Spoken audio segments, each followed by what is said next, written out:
Atensyon sa mga motorista, may yara sang pagtaas nga hindi magnubo sa piso kada litro sa presyo sang produktong petrolyo, epektibo buwas sa aga Oktubre 28.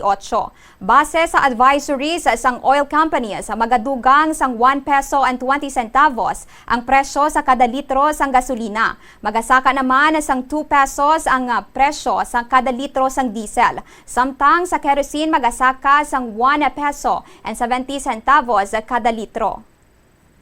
Bombo Foreign Exchange Update is brought to you by Quinbank Business Banking. Para sa aton nga reference rate, 58 pesos and 9 centavos ang baylo sang isa ka US dollar. 7 pesos and 55 centavos ang baylo naman sang isa ka Hong Kong dollar. 45 pesos and 19 centavos ang baylo sang isa ka Singaporean dollar. 15 pesos and 63 centavos ang baylo sang isa ka Saudi Riyal. Kag 68 pesos and 23 centavos ang baylo naman sang isa ka euro.